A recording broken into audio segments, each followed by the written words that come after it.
This video was made from the 8mm film that I took in 1969 on our trip to Casey.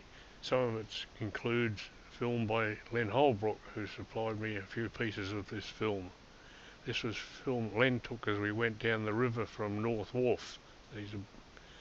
And this is while we were out to sea somewhere that Len was able to take this film with the ship rolling around while I was confined to my bunk.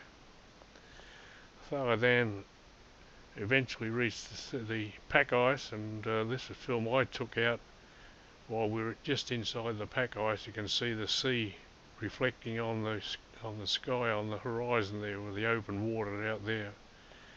This is somewhere into the pack ice a bit further. There's one of the large icebergs in the pack ice near the open sea. As these pans along here, you can see an iceberg in the distance out in the open sea there.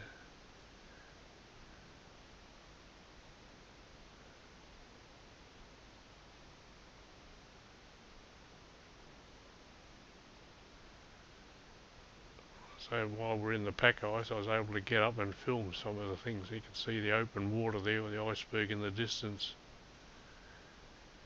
That's a bit closer to one of the other icebergs that was in the pack ice.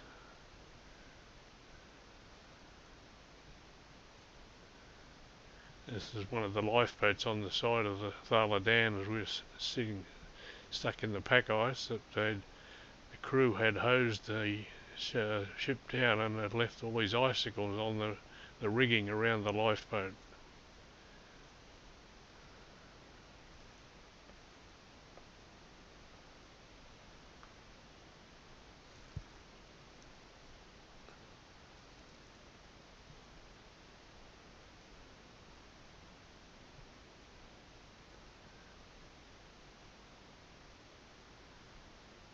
It's back in the pack ice.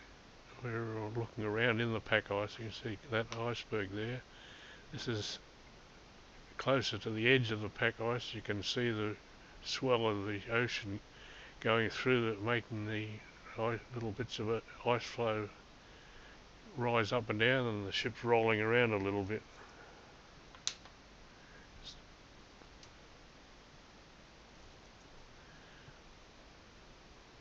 While we're trying to find a way through this pack ice there, it went back out into the open sea a few times and then back into the pack ice, but it was too thick in most of the places and we didn't get very far into the pack ice before they turned around and went back out again.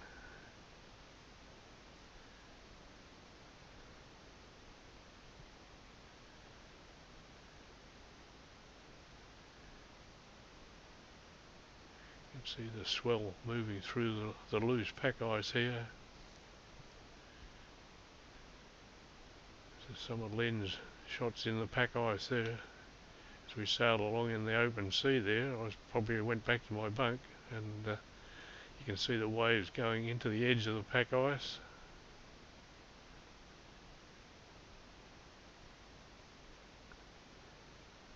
And then some penguins were splashing along at the edge of the pack ice there.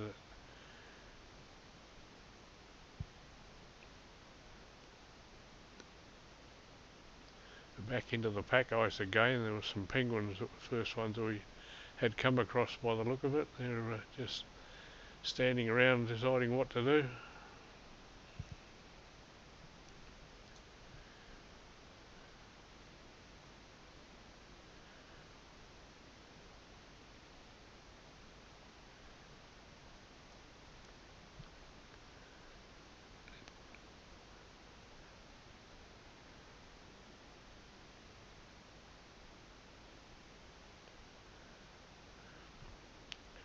Back out into the open sea, and eventually the south wind appeared in the distance to try and take us into Wilkes, where Repstat was being built.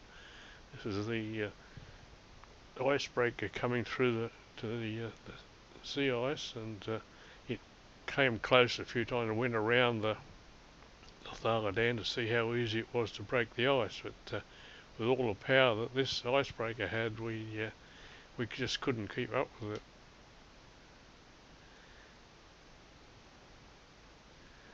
And they came up very close to us there. All the crew were having a look at us, and we were doing the same thing, looking back at them as they came close to us.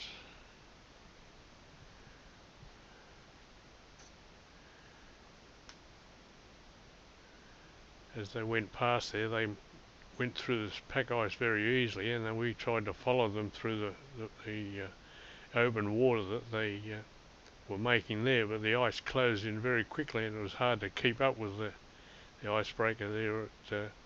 They backed up to us a few times there to sort of try and clear an open path, but the Thala dam just didn't have enough power to push that large lumps of ice away.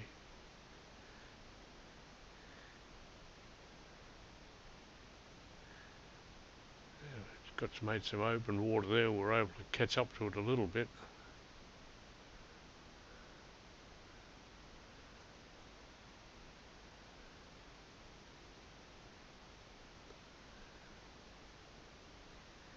See the very large lumps of ice that the icebreaker is pushing aside very easily.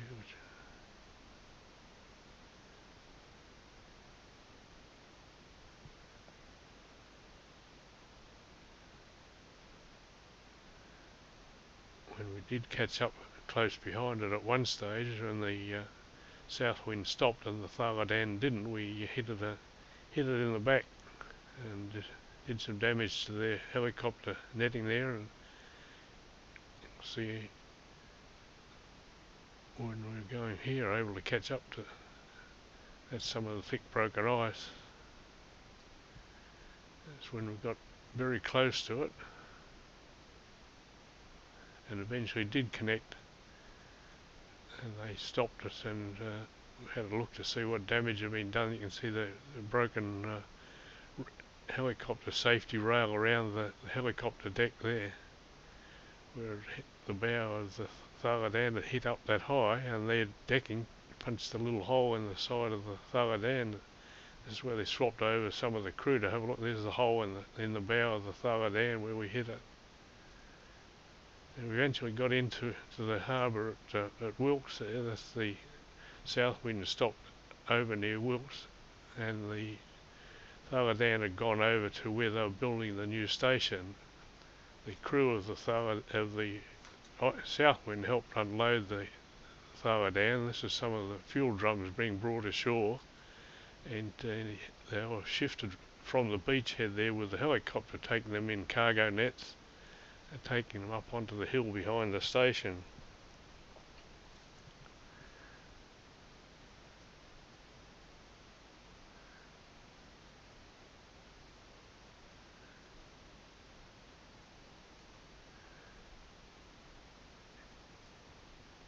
The other cargo was being taken ashore. As a international truck could drive down to the water there and take some of the other supply crates and things up to the top of the hill. This is over at Wilkes, where the helicopter was flying around. I had gone over there to have a look at Wilkes and was taking some of this film while this other helicopter arrived for the people to have a look around. This was the old Wilkes station, almost completely buried in the snow there, but I had to live there for a while they organised the radio at the new station. It was a rural observatory section there. On the side of the hill was a big rubber fuel bladder that they pumped the bulk fuel into. Down below it was the vehicle workshop.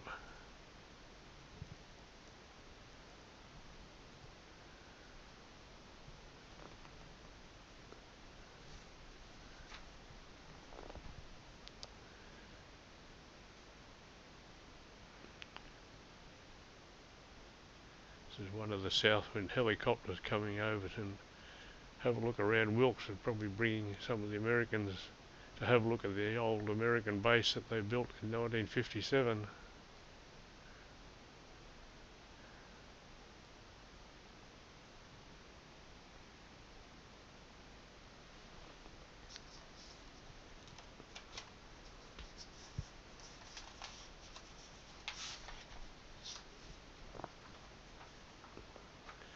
It's on the in one of the ducts going back across from Wilkes to Ripstadt that was at the time, going past the south wind, and where the Thala dam was over pumping fuel probably to into the fuel farm at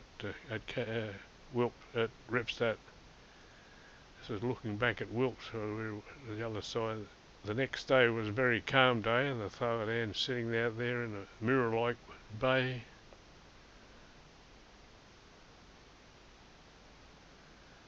It's looking from up on the ridge, looking across to where the south wind was, and where Thala dam has stopped, where it's unloading into Ripstadt there. This was the top of the hill where they were dumping all the supplies that were coming, just tipping everything into a great big heap. It took a lot of sorting out after it got covered in snow afterwards there. This was lines across the valley where the remote controls for the radio system went across there. This was one of the helicopters still bringing fuel drums up to the fuel dump on the top of the hill.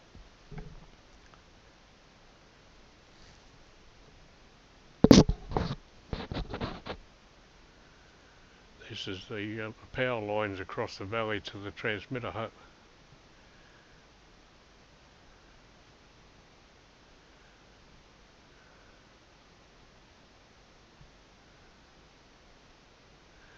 Eventually everybody moved on, and while we were living in the old Wilkes station, they had a hatch above the kitchen, and the pups that were loose running around were hovering around the kitchen. Those scraps were being thrown up to them, so they were greedily catching as they came up there. Most of it was just pieces of cabana.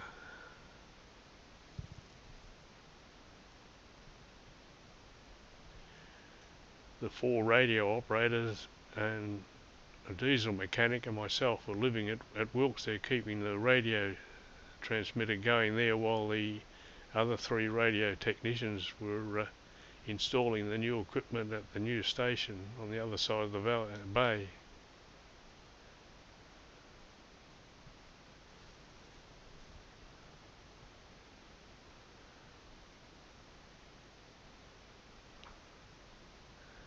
This is one of the first blizzards that we'd had after we'd moved over to Casey, and you can see what they call ground drift was blowing across it. It was only about 10 metres high. You could see the blue sky up above, but the visibility wasn't very far on the ground.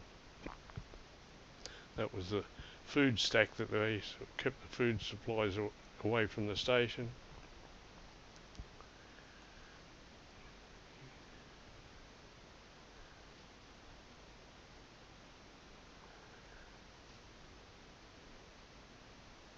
Hard to get a good representation of the blizzard when you don't hear the wind howling and feel the wind blowing. This was the balloon filling station for the Weather Bureau people. This was some of the snow accumulating on the back of the tunnel that went linked up there. This was at the anemometer for the Weather Bureau people that were recording the wind speed.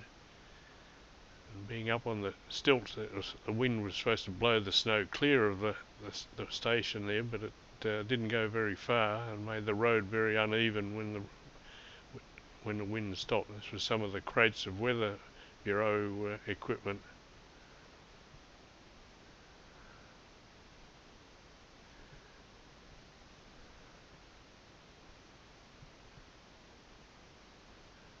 The snow's easing up a little bit. You can see a little bit further down to the balloon filling station, and you can see the wind whistling the snow underneath the building.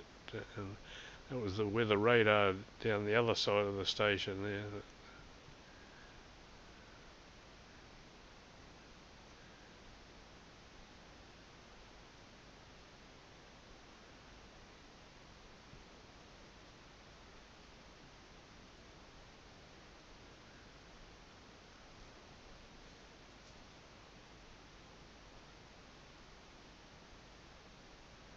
So after the blizzard finished, that was the wet coating on the side of the radio office there, and the side of the hill there. Next one up the hill was the Weather Bureau, where their anemometer was up the hill. Then up the ramp to the Cosmic Ray building on the first building on the top of the hill there. And that was a sign they'd put on the radio office. This is the balloon filling building that one of the scientists, John Grass, had come out to try and launch one of the big balloons to do some of his scientific measurements. That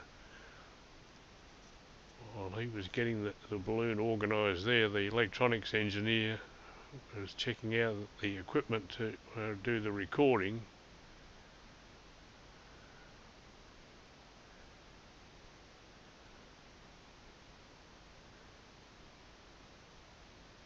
He's running back up to the scientific area there to check that all the data was being sent back from the instruments that John was trying to launch with this balloon.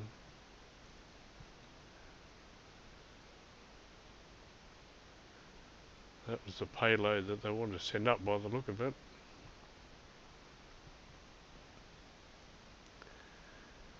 Must have been a bit of breeze blowing around. It wasn't very easy to launch their balloon once they got it outside the filling area.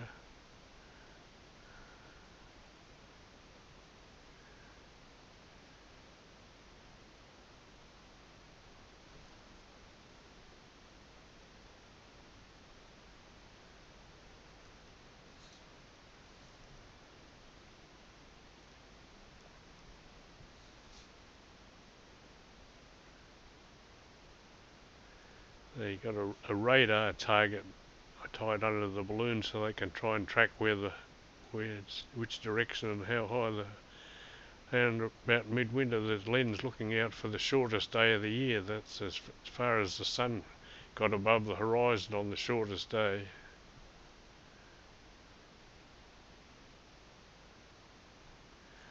At the midwinter we had a pantomime of Cinderella. This is Colin Taylor as one of the ugly sisters, and along with Peter Twelftree was the other ugly sister. Steve was Cinderella, and Trevor Stone was their father, and Willie was the fairy godmother to come along to Cinderella to get her ready to go to the prince's ball.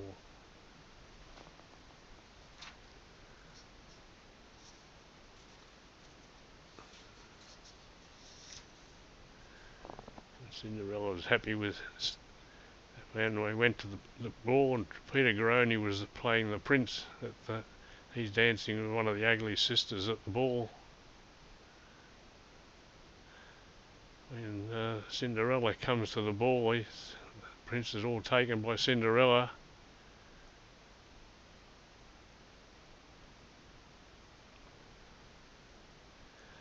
After the ball, the prince is going around with his rubber boot as the Cinderella left behind, trying it on the ugly sister, see which is the one that had the glass slipper on the night of the ball. He spots Cinderella in the corner, so he decides to try the boot on there. The ugly sister's is protesting about when it fits. They're a great couple.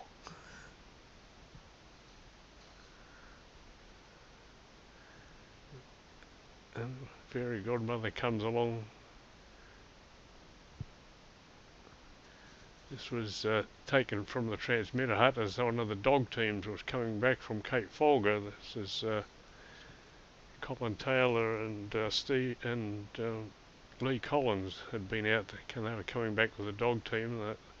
They were coming down the hill pretty quickly. They knew they were close to home, but they wanted to take their sledge to the field equipment store and unload there, but the dogs weren't too keen to do that. They wanted to go back to the dog line. That was the field store, so they're trying to persuade them to go over there so they can unload the sledge.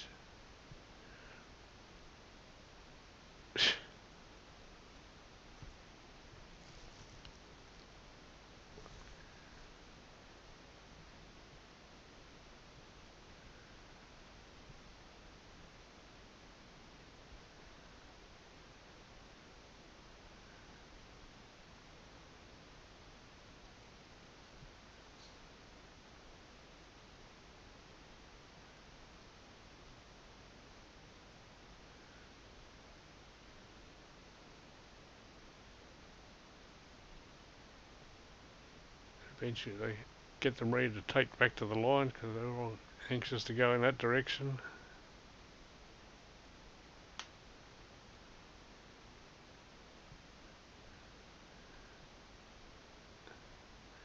It's alright until they suddenly get a load on it, then they lose interest in pulling hard.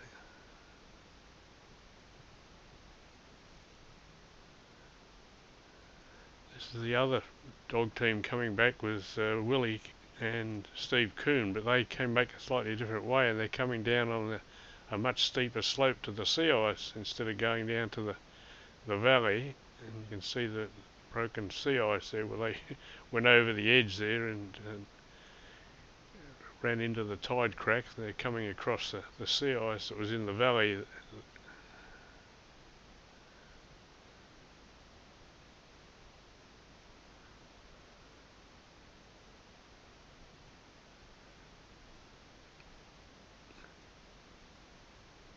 dogs needed someone to lead them, to show them where they're going most of the time. Until they're close to home, they've got no sense of direction.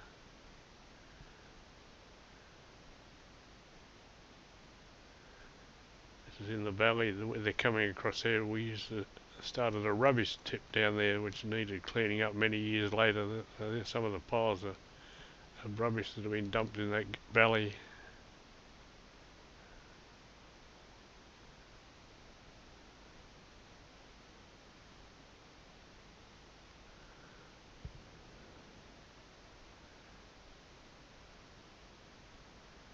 And they're coming back up the wrong side of the hill from the where the dog lines are.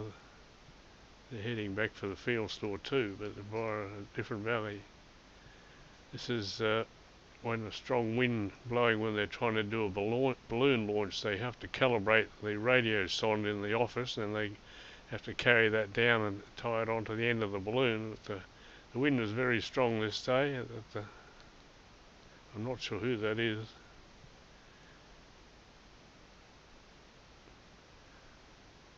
But then it looks like Ken's gone out to check what the conditions are like out on the landing where they launched the balloon.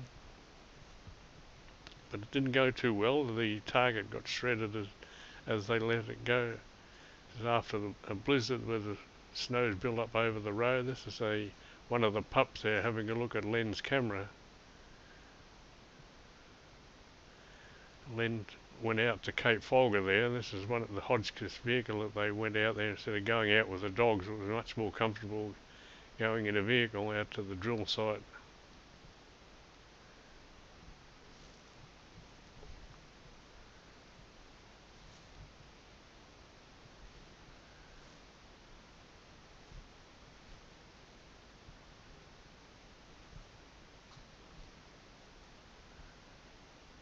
We had another strong blizzard, and this was on the radio landing where my ice yacht had been tied up there and it was floating around in the breeze, but some of the filing cabinets were being blown around, so I went out to push them back into position and try and stop them from being blown around. Len was filming this out the window. So that was floating on the air, but I tried to ride on it, but there wasn't enough wind to lift me up as well as that.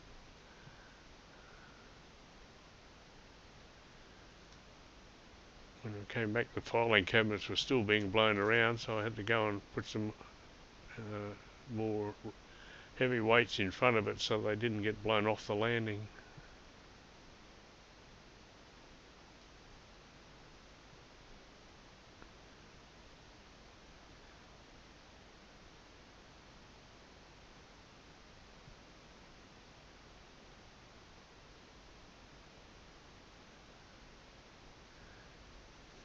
When the sea ice was in on a nice day, some seals had come up and were laying around the sea ice there for people to take photographs of. And an aircraft, Orion, was supposed to be flying down, so we took a number of people up to a melt lake area up on the hill there to make an airdrop for this. So we're all standing around with our cameras and getting a fire ready to tell them where to drop their parachute with the mail and fresh food. But the truck came up from the station saying that they had turned around with 100 miles to go, but so we didn't see them. There's some after a blizzard there, some more strong winds.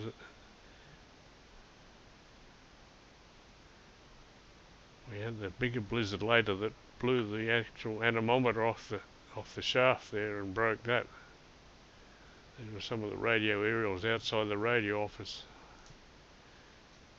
Eventually the penguins arrived later in the year, and they're standing around on one of the islands to try and find where their nests were buried in the snow, but they had an idea where to come back to, so they just stand around till the snow melted enough for them to find where the pebbles were where their nests were, or they could build a new one out of pebbles that they pinched from somebody else's nest.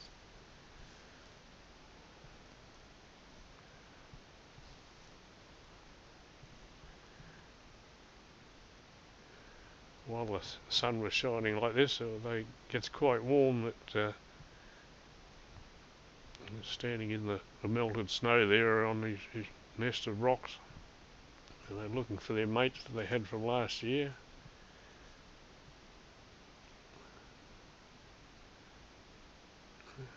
Trying to cool off. All look very plump and well fed there. Now they're starting to mate with one of the other penguins there, so they'll get some eggs. There's quite a lot of penguins had shown up all over these few islands that were around Casey.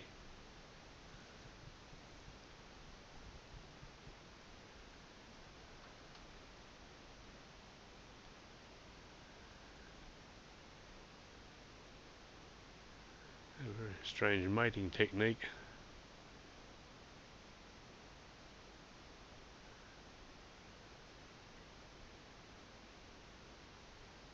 This penguin was looking for some stones in the melted area there to build his nest.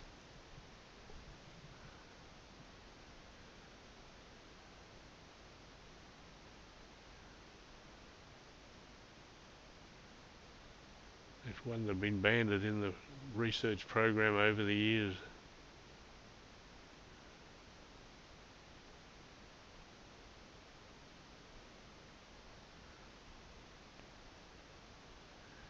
A lot more penguins have been arriving through the snow. You can see a lot more snow churned up by the traffic.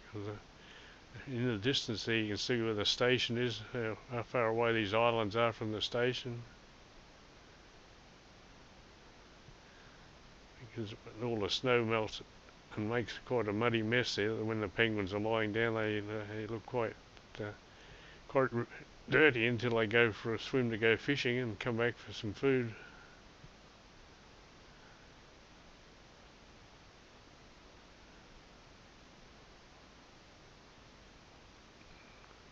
That's when coming back from through all this patch of snow to get up on the top of the hill where their nests are.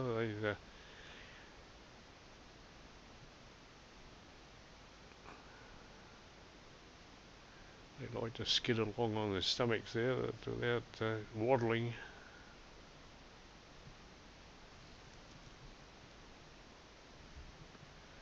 Been a lot of traffic through there, churning up all that snowy area quite a bit. Well, at this stage there were thousands and thousands of penguins coming and finding their nests where they had nested there before, or whether they're making new nests. It's hard to tell. They didn't have GPS to be able to plot exactly where the penguins were coming from or going back to.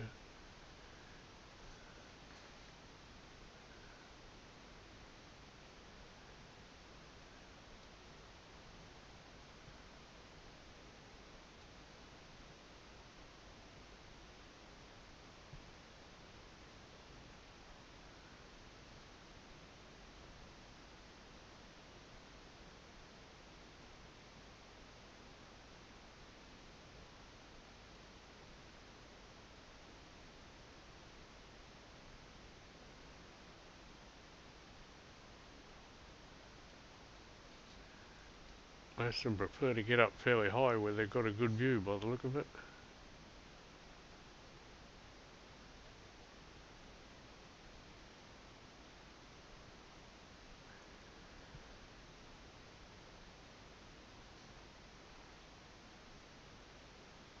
Every time you look, there seem to be more penguins there.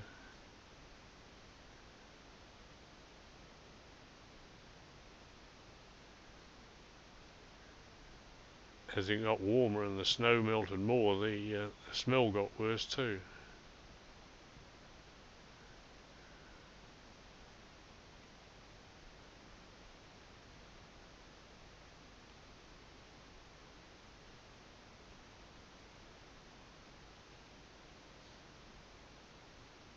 They may have been laying down, hatching the eggs.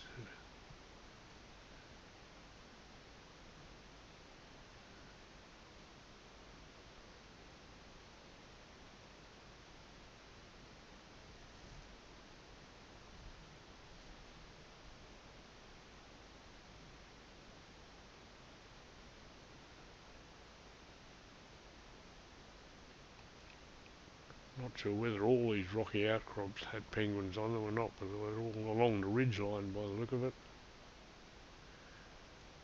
And more seals arrived at this stage too, that they're sort of close to the station, that everybody wanted to get good photographs of them doing something, but most of them just preferred to lay there in the sunshine.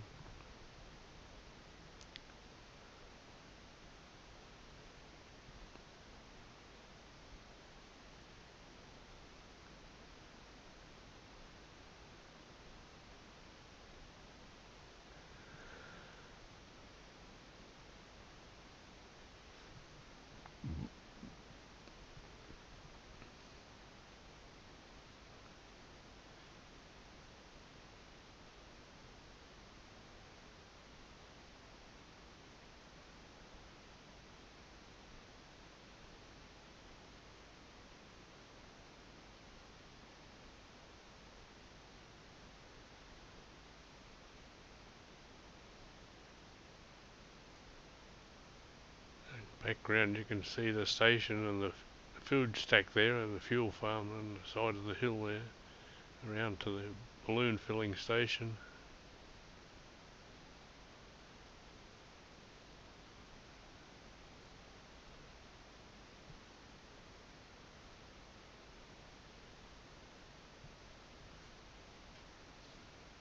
And some water had come up through the tide cracks in the sea ice there.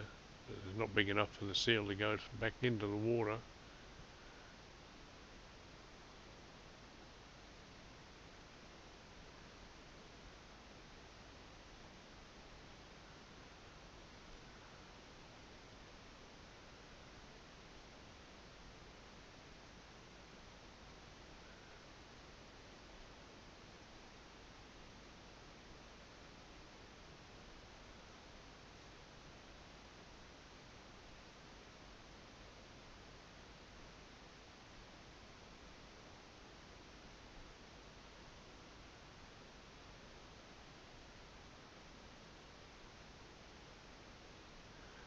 This is another big balloon launch that John Grass was trying to do, that this time much later in the year when the sea ice had broken up and blown away. But there were a lot of skewers around this time because the penguins had their nests all going with their chicks and eggs that they were preparing to steal. They were being fed on the scraps from the kitchen too, so they were hanging around the end of the balloon launching area there. But they were trapping some of them and banning them and letting them go again. They had a trap set up to catch them near the kitchen. It's another one of his big balloons. Without much wind, it does a much more successful launch. You can see the radar target underneath it.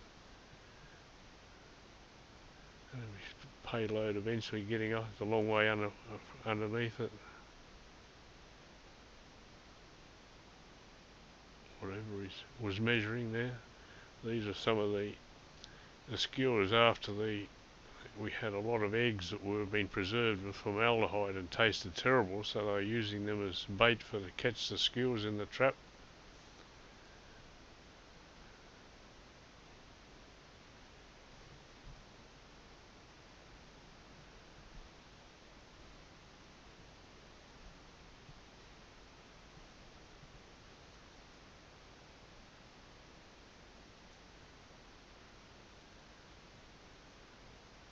Well, the skewers had a very pecking order there. Whoever someone wanted to be the boss before Christmas, and I went out with Philip Johnson and Ross Anderson and Sid Little to the drill hole at Cape Folger there, and we're doing the measurements in the borehole that they did. We're measuring the diameter of the hole if it had changed, the temperature up and over the depth of the hole, and the inclination where the ice had been moving. And this is Sid there retrieving the sensor that they just had down the hole while they're rolling up all the cables back up on the drum that had been sending the measurements back to the caravan.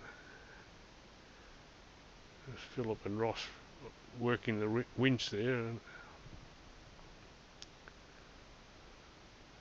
there were 3 different drums with 3 different sensors there to put down. This was the caravan where we lived in and cooked our meals there for a couple of days while we were doing this. This is Ross just taking the sensor up out of the hole. I think this one was measuring the diameter of the hole as it went down. They had a couple of probes that came out to check what the diameter of the hole was at different depths.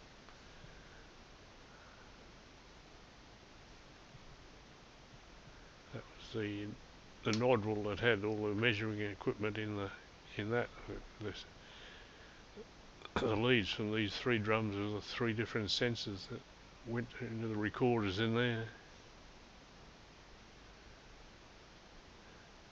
The radio mast on so we could keep in contact with Casey. This wasn't very far away from Casey. This is back at the station there, out at near the Penguin Rookery part, looking at the fuel farm.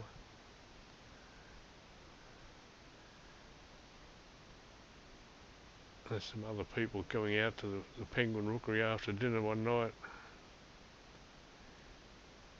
And a lot of the snow had melted off the islands by this stage there.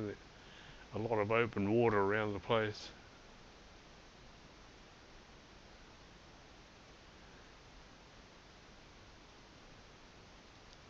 And the penguins were just coming back from fishing to feed their chicks or feed their mates with the fish they managed to catch, or the krill or whatever they'd been eating. But the skewers had some nests out near the penguin rookeries, and they didn't like people being near their nests, so they were dive bombing on you to try and make you go away from their nest. They had a couple of eggs in the nest there, and they were very well disguised to camouflage the colour of the rocks around them, so it was very hard to see them. But the penguins had hatched, and the skewers were able to try and get a meal out of them sometimes if the chick strayed too far away from the nest. That's the rock pile of rocks that the nest was in.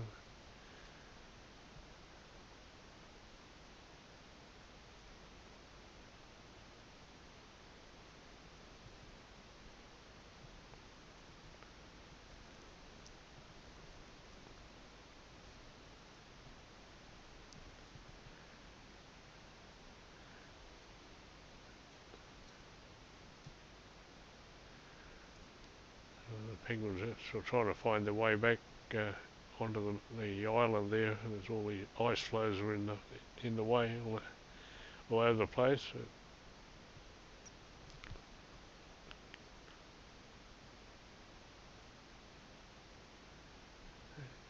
Checking that it's safe to go in. There's no leopard seal waiting to make a meal out of them. They're eventually able to jump up on the edge of this ice floe and jump back in the water again. Out near the station, the skewers were being fed on the camp pie that we had tons and tons of this. They were interesting to watch the fighting that went on amongst the skewers to try and who was the dominant.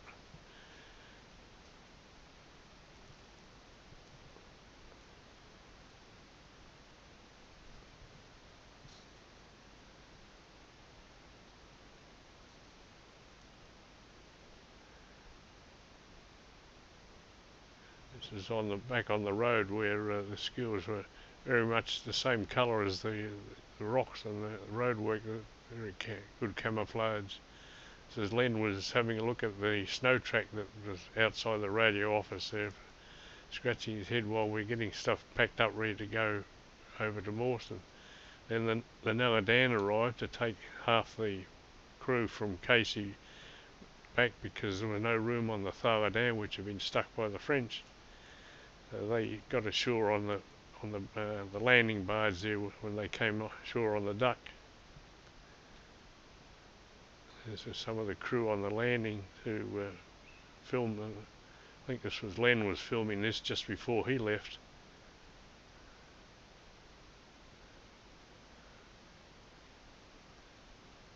The Duck couldn't get ashore very easily at that stage. The tide was too high, so they got off on the barge and then had to walk around. But by this stage, the Duck was able to drive ashore to take them back.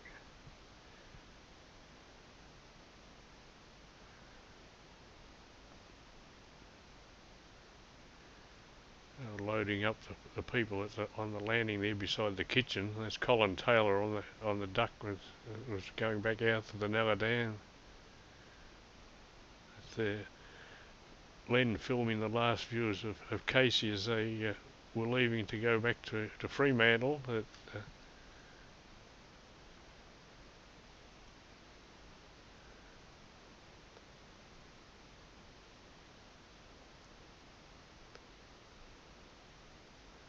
going back out through the pack ice there's a few seals laying around there.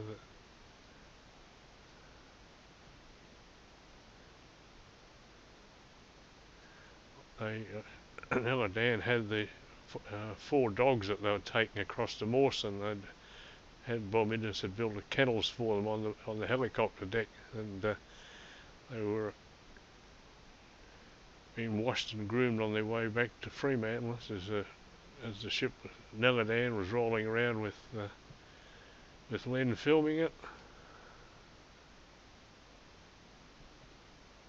This was an inclinometer on the ship showing how much the ship was rolling, but it's not very well focused already.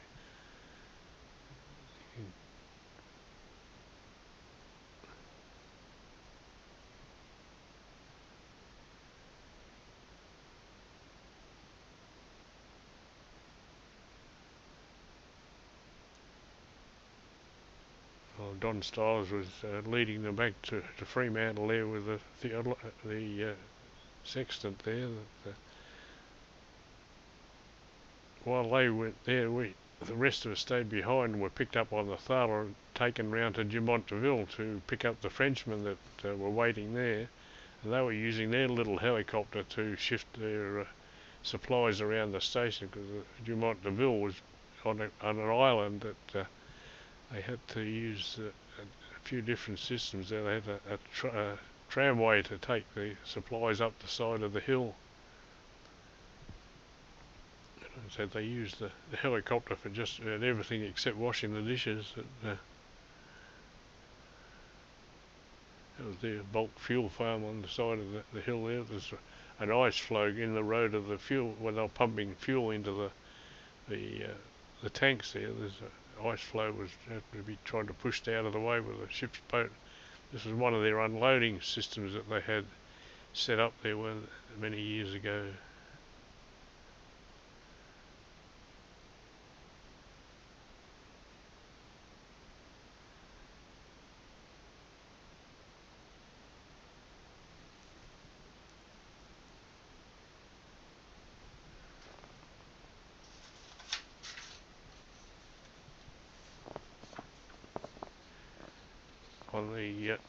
On the islands where they built Jumontville, there was a very big penguin rookery all over, and lots of other birds were nesting amongst the rocks there. But the station was built beside this big glacier tongue that comes out there, and some of the ice broke off that and washed away the airstrip they were building a few years later. It was a very spectacular area with all these large icebergs and the glacier tongue there.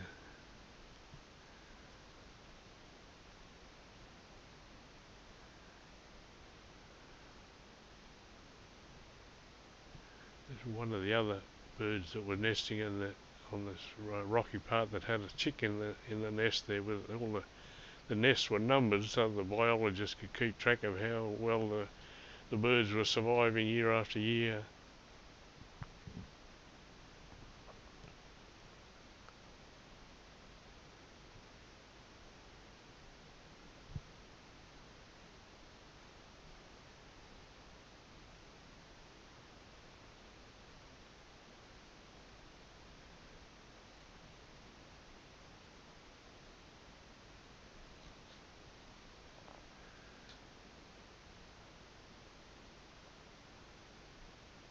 Penguin bird didn't like us being too close to filming them there.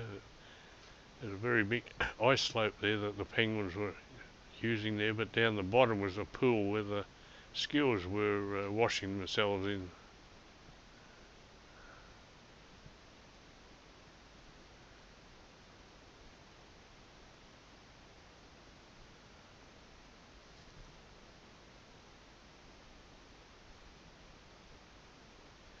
Some of the penguins were just getting their new feathers, the chicks that had hatched, the new feathers were growing through the old fluff that they were born with.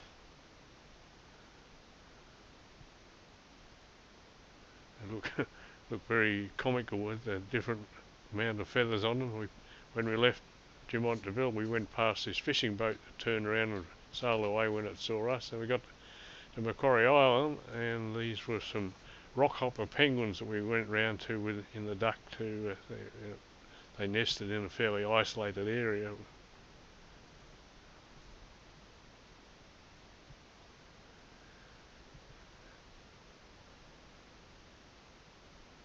A strange one with it. There's looks like a chick there growing its new feathers there with their ear flaps that they had.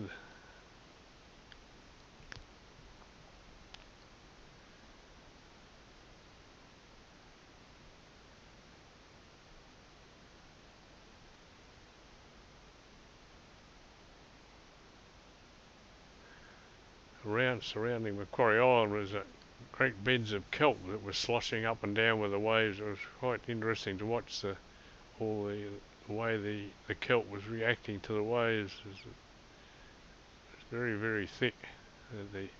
The ducks have trouble getting through and tangled up around their propellers and things when they trying to come ashore.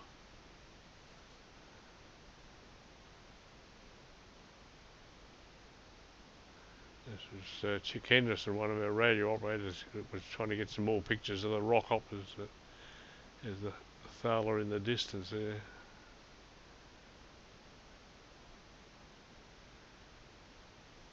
We were only there for a few hours to pick up the summer party that had been at Macquarie Island and bring them back to Hobart too. It was pretty crowded by the time we got back to Hobart there. These were some of the elephant seals that the first time we'd seen anything like this, these big smelly things that were laying in these wallows there over there, shedding their fur or their skins and growing new ones. They're laying in this great smelly mess.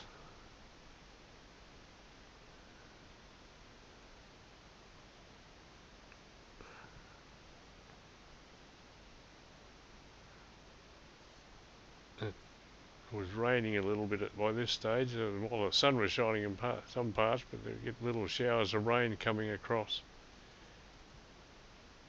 Ugly looking brutes. They're very big.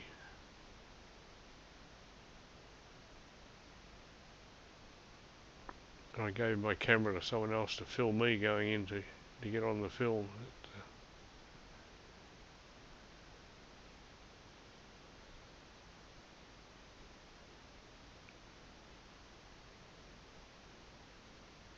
Down on the beach there are some Gentoo penguins. There's a whole number of different varieties of penguins that nest on Macquarie Island. The ones around the camp area, there's mainly Gentoo penguins. This was a baby elephant seal that had been born there not long ago. They're called weaners that they hang around the camp and get in all sorts of places.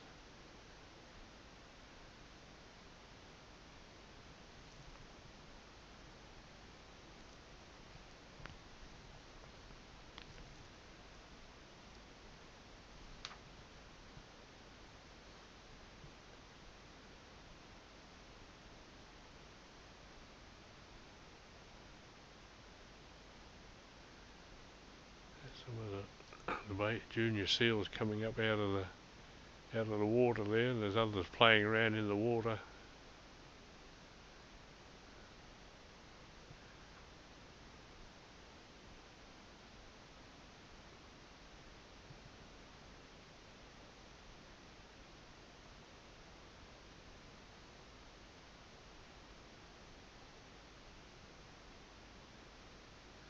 These Gen 2 penguins nest up amongst the tussocks there. They've got to battle for real estate against the elephant seals closer to the isthmus, but it's on the side of the hill where there's lots of these grass tussocks. They're able to make their nest up and amongst there.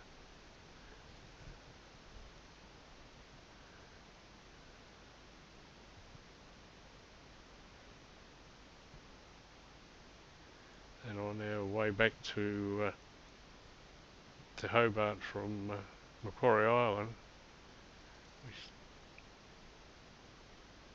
I'd got my sea legs by this stage. I was able to stand up, and as the ship rolled around a little bit and film some of the bird life that was flying around the ship.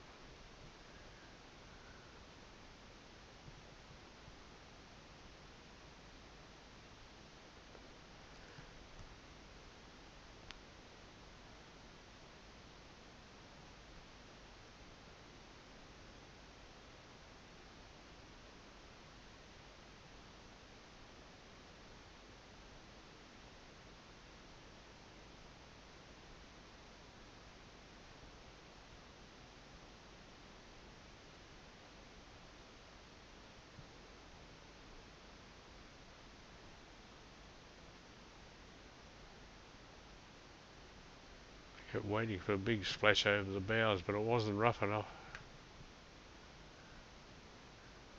These albatrosses followed the boat for ages and ages without effortless. It seemed that they just didn't flap their wing, they just glided around.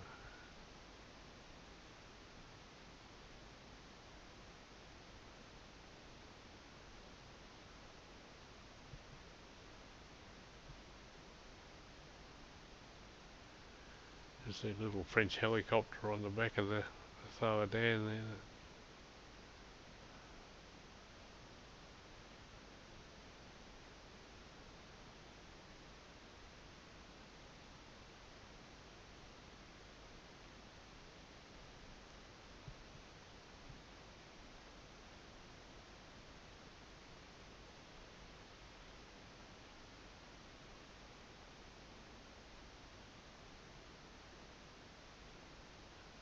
Some of the Frenchmen were sunbaking up on the bridge.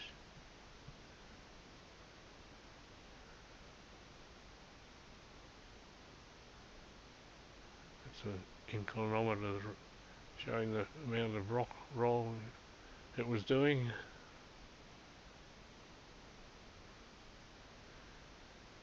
There's one of the albatrosses that was very close to the ship. The camera stayed in focus.